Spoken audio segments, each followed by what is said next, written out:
มันกับโพดเพื่อนเอาอันนี้กินกับเกลือจำแบบนี้เลยมันบ่ผิดบ่แบบทางมอว่าจังใดแล้วตอนนี้น้ำบ่อนงเนี่ยมีงบยังแน่แล้วแบบที่บ่ไล่ตัวซื้อแล้วไล่ตัวที่ยังมีนะค เนี่ รั ย บ ตอนนี้บ่นุ่งมีเงินมีแต่ค่าสร้างเด้อพี่น้องเด้อเนาะ แต่ที่เราอยากได้ด่วนที่สุดก็คือสังกะสีพี่น้องก็คือหลังคา เนาะ ก็แห่งเฮ็ดช่วงนี้เนาะยานฝนตกแล้วมันเปียก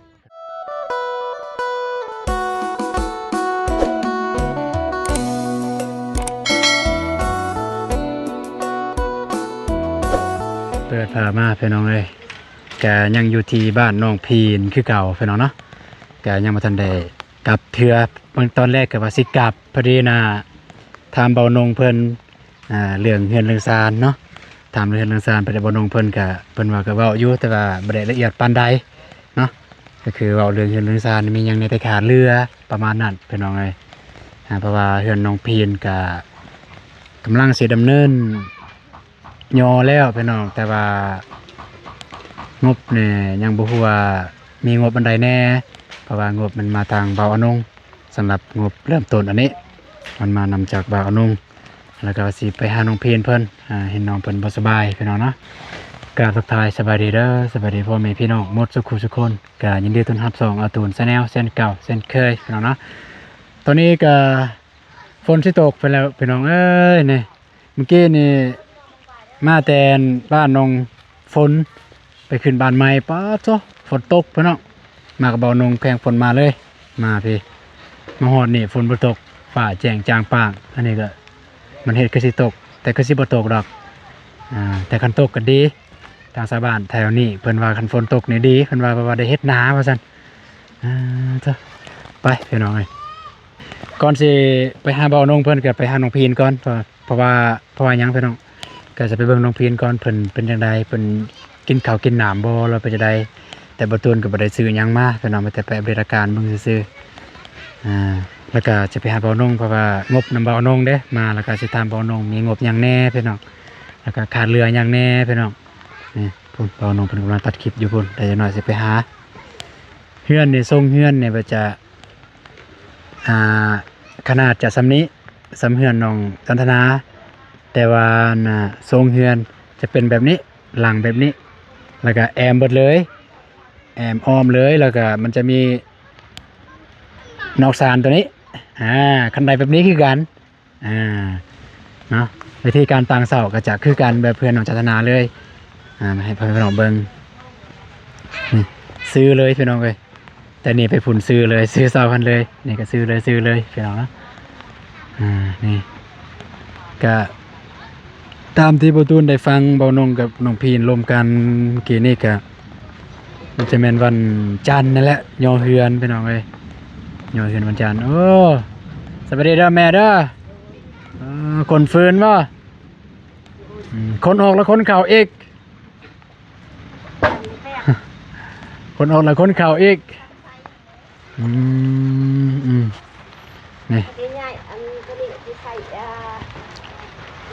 เธอสบายดีผู้สาวคนงามเด้อเอ้ามาเจอกินอีหยังนั่นน่ะเอาบ่กินข้าว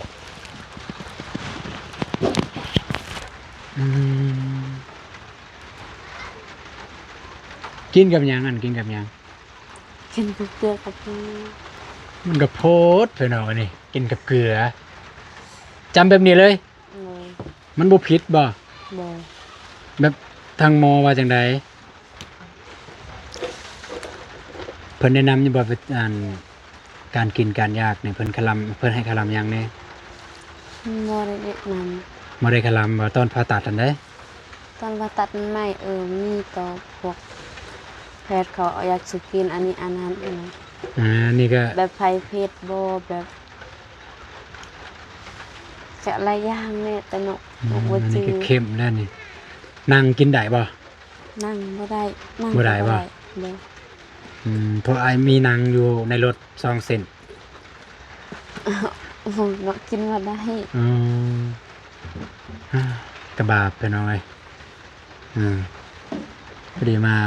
นี่ก็ตอนเข้ามาบ่ได้ซื้อหยังมาพี่น้องเป็นจะได้เมื่อคืนนี้ไอเห็นนำคลิปทีมงานคือว่าไปห้องหมอ แบบว่าบ่สบาย ตอนจักโมงมันเป็น ตอน10 โมง ตอน10โมง โดย รถบ่เจ็บบ่ โดยบ่เจ็บตัวหาบ่เจ็บเลย ถ้าหาบ่เจ็บมารับ เลย อ๋อตอน10โมงนะนี่ยังกันโอ้กินเล็กตะซอยเอ้ากินเล็กตะซอยกับข้าวเลย เคยกินบ่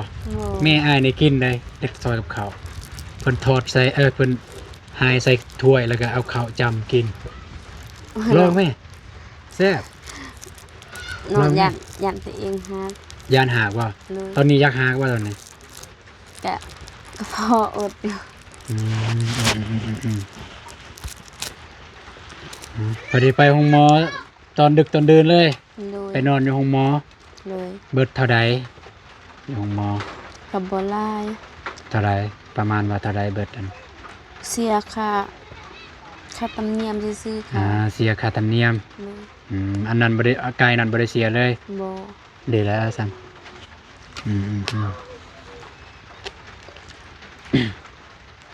มือใดอันย่อเฮือนน่ะนะ มื้อหือ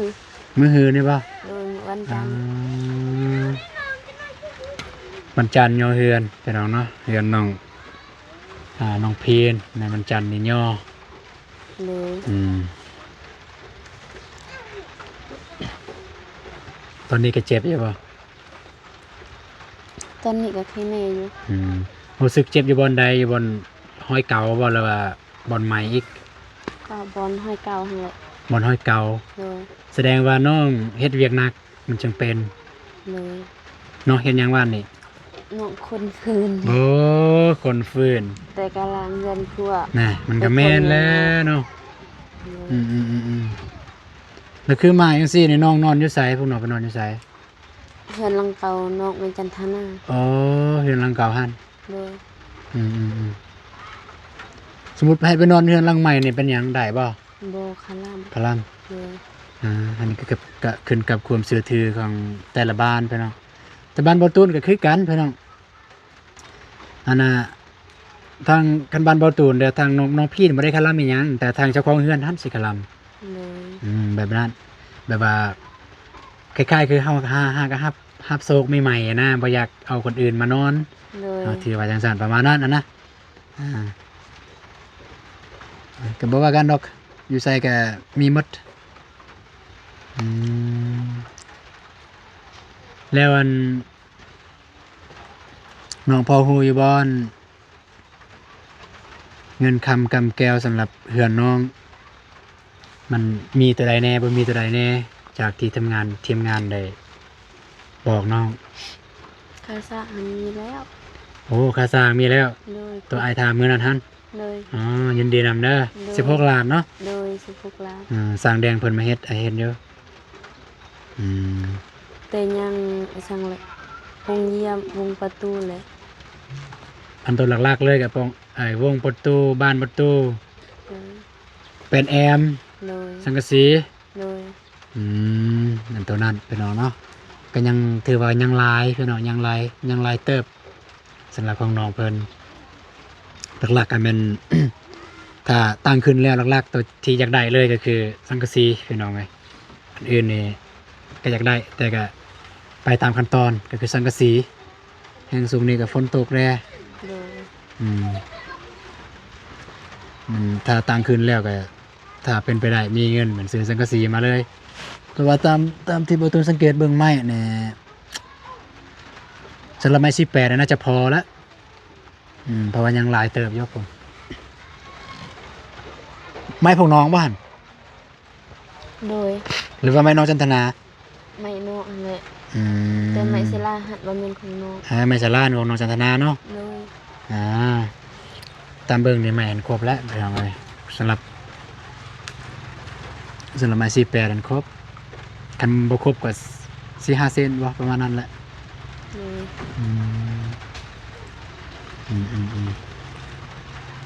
แ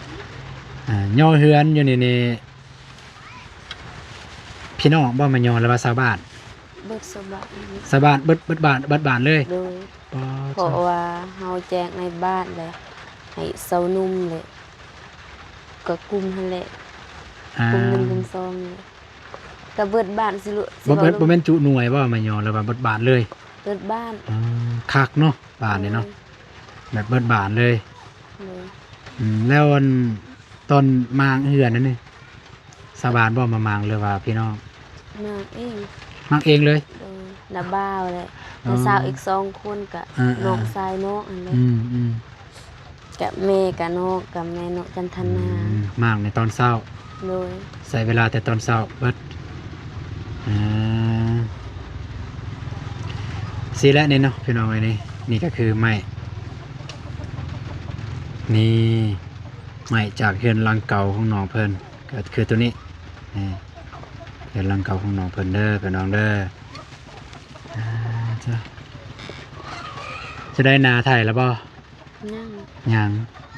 นั่งทันถ่ายแบบว่าเฮาอาศัยรถเขาดี เอาใส่รถเขา เลยก็ต้องถ่ายให้เขาไทยก่อน คือพวกเขาแหงน้ำเขาเลยฉัน หั่นแหละแบบว่าให้น้องนี่มื้อนี้ไปไทยน้ำนาบ่าวเด้เอาใส่รถพกมาสร้างน้าบ่าว น้องทรายไปไทยป่ะ เลย อ๋อเพราะว่าอาศัยเฮาอาศัยรถเพิ่นแล้วเฮาก็ไปเฮ็ดเวียกน้ำเพิ่น เลย จะน้อยก็มาไทยรถ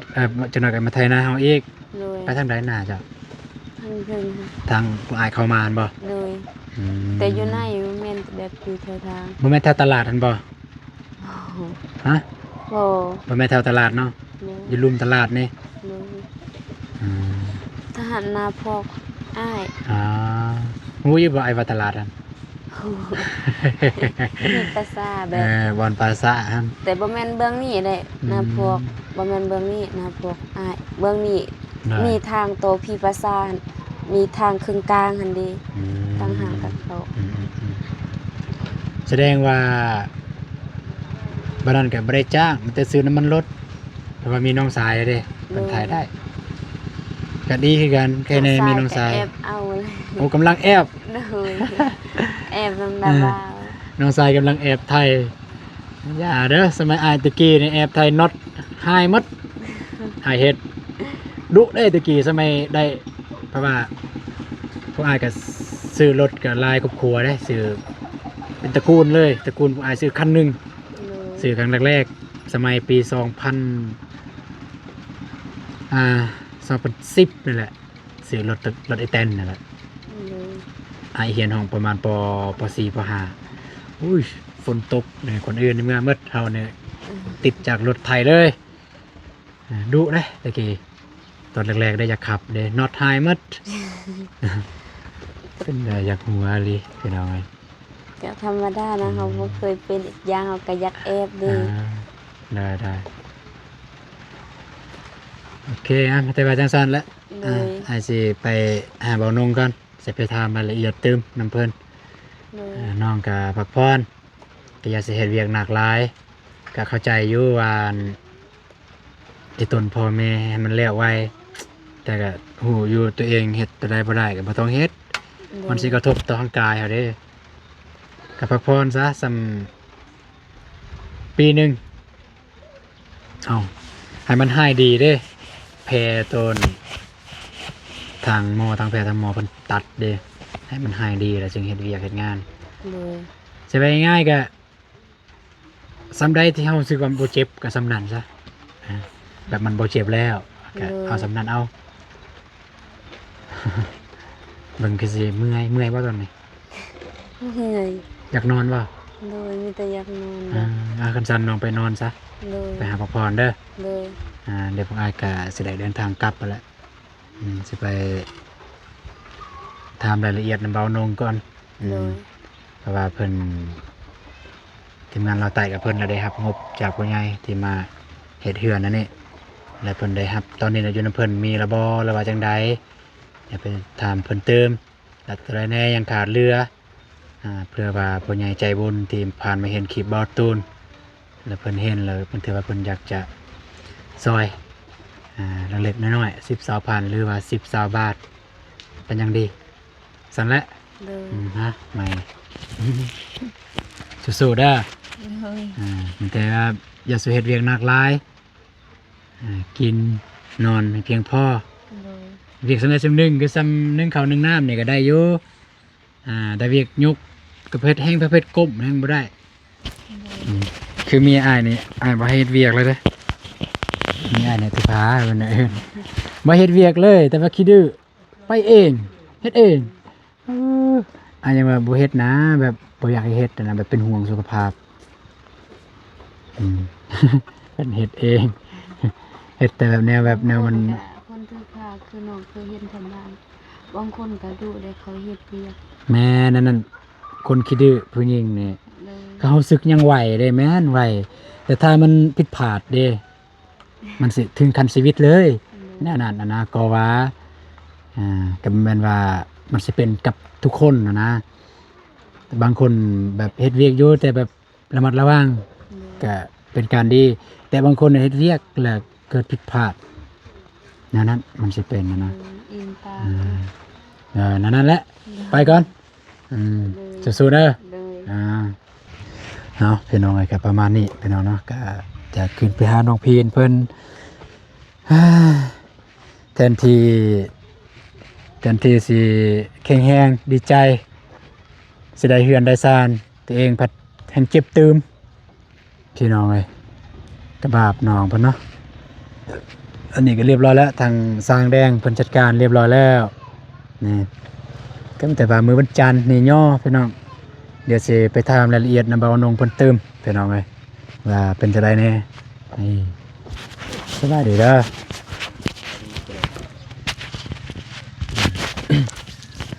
กินบ่เขา กินอยู่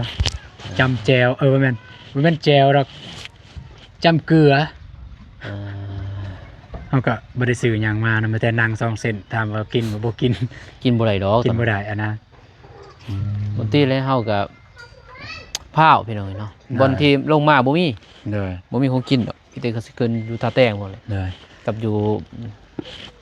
องค์พระท่านเนาะ เด้อไปนั่งอยู่พุ่นแล้วก็ไปลมจักเล็กจักน้อยโอเคพี่น้องนะตอนนี้ก็พอดีบ่ตูนมานั่งกับเบาอนงอยู่นี่มาคุยกันเด้อพอดีน้องขึ้นไปหาน้องพีนเมื่อกี้นี้ถามเรื่อง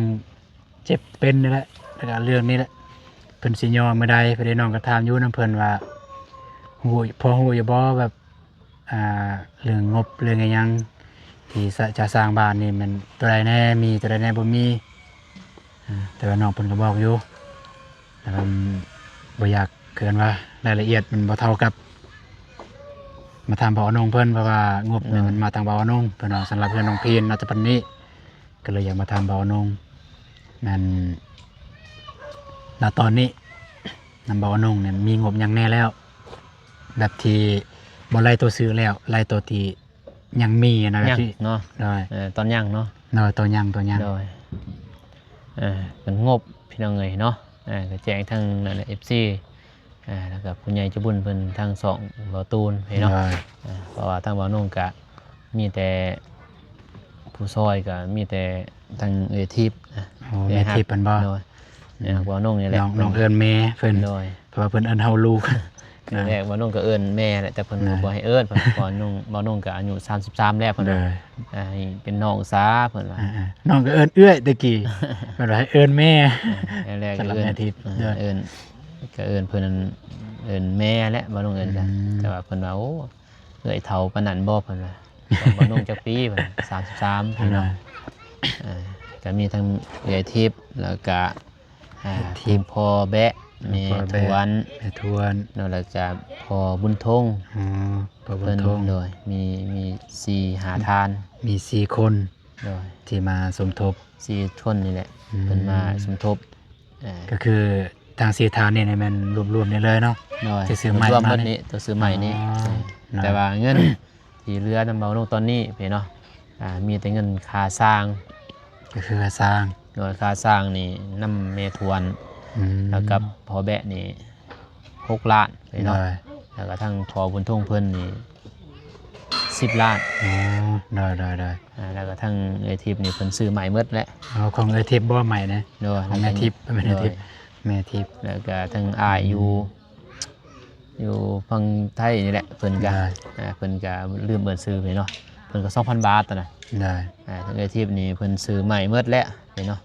แต่ว่าต้องซื้อใหม่หมดแล้ว ได้ แต่ว่ายังอ้ายเพิ่นที่อยู่ฝั่งไทยเพิ่นให้ 2,000 บาทนั่น ได้ ยังเหลืออยู่ตอนนี้500,000เนาะเงินเพิ่นนั่นแหละแค่นั้นบ่น้องก็ซื้อใหม่นี่แหละซื้อ ซื้อใหม่ตอนเงินไอ้ทิพย์เพิ่นนั่นแหละเนาะสิบ่น้องซื้อตอนล่าสุดนี่ซื้อใหม่เสียนต่อ100โต อืม 100โต ได้ เสียนก็เลยว่าตอนนี้บ่นุ่งมีเงินมีแต่ค่าสร้างเด้อพี่น้องเด้อเนาะแล้วก็ค่าเงินนี่ก็สิเอาให้น้องเพิ่นมื้ออื่นนี่แหละสิซื้อนี่แหละสิซื้อนั่นเอาไปเนาะซื้อเนื้อดื่มแล้วก็ซื้อ ตัวมือย่อหั่น โดนมีย่อน อืม ซื้อเนื้อดื่มซื้อน้ำซื้อแล้วก็ซื้อกระเพาะกาแฟนี่แหละพี่เนาะ ได้ สิมาให้เพิ่นหั่นนะมือย่อหันพี่เนาะเงินจำนวนนั้นก็ซื้อของอยู่ของกินเพราะว่ามีพี่น้องเพิ่นสิมานี่นะเฮ็ดเป็นกลัวให้แน่นะเพิ่นอยาก แม่น อย่างนี้ยังคือนะอยากยกยับไปพุ่นนิดนึง เอาอย่างเงี้ยไปพุ่น ด้วยอยากบอก อืม ความสีขับเต้น แม่น ยับ แม่ มัน น นี่รายกะสีเขาไปเส้นทางบ่ได้ แต่ว่าเป็น อันนี้ เรื่องนั้น เส้ ก็ น ดิน ทาง ต่างเลยบนเฮ็ดหัวหั่น ดินตางว่ะ ดินนาซาวเพิ่น โอ้ดินเขา โดย อ๋อแม่นและอยากไปพุ่นเพื่ออันนี้ทางเขาเนาะ โดยทางเขาหั่น อืม เพราะว่าดินนี่ดินนาซาวเพิ่นตอนนี้ให้ อืม แต่นาซาวเพิ่นความเพิ่นใจดีเพิ่นให้ทางนี้ อืม ทางนา ทางหลังเจ้าของตัวเองอยู่ เจ้าของ แต่เพิ่นก็มีดินอยู่ในแน่ อ๋อ นะ แสดงว่าเพิ่นก็ใจดีเติบ ใจดีแหละ อืม บ่ได้ให้บ่ได้เสียเงินหยัง เลย ก็เลยว่ายังแต่เท่านั้นแหละงบ เลยแสดงว่าตอนนี้นี่ตามที่ประตูนเบิ่งนี่มันไม้เฉพาะไม้คือไม้เส้นนี่ก็น่าจะพอแล้วตาม ไม่ ตาม เซ็นนี่น่าจะพอ น่าจะพอแล้ว แต่จำนวนหนึงก็เอาให้น้องจันทนาเด้ ได้ ไปเฮ็ดนั่นน่ะ อืม เฮ็ดเตียงหั่น ได้แล้วก็ไม้48นี่น่าจะพอแล้วแล้วก็ไม้แป้น พอ พอแล้วขนาดที่กันสำนี้ได้ โดยพอ พอแล้วใช้ไว้ง่ายสรุปตอนนี้ที่ยังบ่มีแต่แท้เลยที่คันถามว่าตัวใดถ้าต้องการเดือดแบบฮ้อนที่สุดจะได้ด่วนที่สุดหลังจากย่อแล้วก็คือ สังกะสี สังกะสี เนาะ หลังคาแล้วก็อยากฮู้ว่าตอนนั้นเนี่ยผู้ใดซื้อสังกะสีเนี่ยเบานงบ่ น้องเมฆซื้อ บ่เมฆ ก็ ว่า 6 ล้านป้าย ประมาณ เจ็ด 6 ล้า ล้าน นเนาะ7ล้านเนาะประมาณ 10,000 10,000นี่แหละ ประมาณ 10,000หรือ 10,000กว่า โดย ๆตั้ง7ล้านปลายเพราะว่าเขาได้ซื้อน็อตซื้อหยังเด้ ซื้อลูกตะปูนั่นแหละ เอาประมาณซ้ำ11,000ซะ โดย น่าจะพอ พอ ตอนนี้สังกะสีเพราะว่าเขาบ่ได้เฮ็ดลวงลายเด้อ่า บ่ได้เฮ็ดเกาะคือเพื่อนของคนเด้ นั่นๆ เฮ็ดแบบนี้แหละ แต่ว่าแอมเมดนะ แม่น เฮ็ดแบบนี้แหละเกาะซ้ำนี่แหละ สไตล์แบบนี้แต่ว่าบ่ได้เอาตัวนี้บ่ได้แอมบ่ได้หมด โดย แบบสไตล์คือน้องน้ำฝน แต่ว่าหลังคาเป็นหลังคาคือขึ้นครัวเนี่ยบ่ โดย คือน้องว่าเดี๋ยวนี้เลย ถึกแล้วสั่น ทรงกรุ๊ป เนาะ เนาะ ทรงกรุ๊ป แต่ว่า แบบนี้ เพื่อนน้องจันทนาสิเป็นอันนี้ซื้อนะ จะซ้อน สอนอันนี้ สอนกัน แต่เพื่อนน้องพินอันนี้เลย ได้ แต่บ่เปลืองหรอกซ้ำกันแหละดวงยาวยังซ้ำกัน ได้ได้ สิลื่นก็ลื่นซ้ำ10 เซนหรือ20เซน ได้ เท่านั้นลื่น ก็คือ สำคัญ สังกะสีพี่น้อง สัง เนาะ กะสีตอนนี้ ตอนนี้มันอยากได้สังกะสีเลยพี่น้องถ้าอันนั้นก็อันอื่นจึงว่ากัน โดย มันจะเป็นสังกะสี สเต็ปนั่นแหละ แม่นไปตามสเต็ป เนาะ มันแต่ประมาณนั้นแหละพี่น้องเลยเนาะสำหรับเพื่อนน้องจันทนาเพื่อนน้องพีนเพื่อน เนาะ อันอื่นเนี่ยมันโดยเฉพาะหลังจากตั้งขึ้นเนี่ยมันอันอื่นเนี่ยจึงว่ากัน เนาะ แต่ที่เราอยากได้ด่วนที่สุดก็คือสังกะสีพี่น้องก็คือหลังคา เนาะ ก็แห่งเฮ็ดช่วงนี้เนาะยันฝนตกแล้วมันเปียกพี่น้องเอ้ยแต่ประมาณนั้น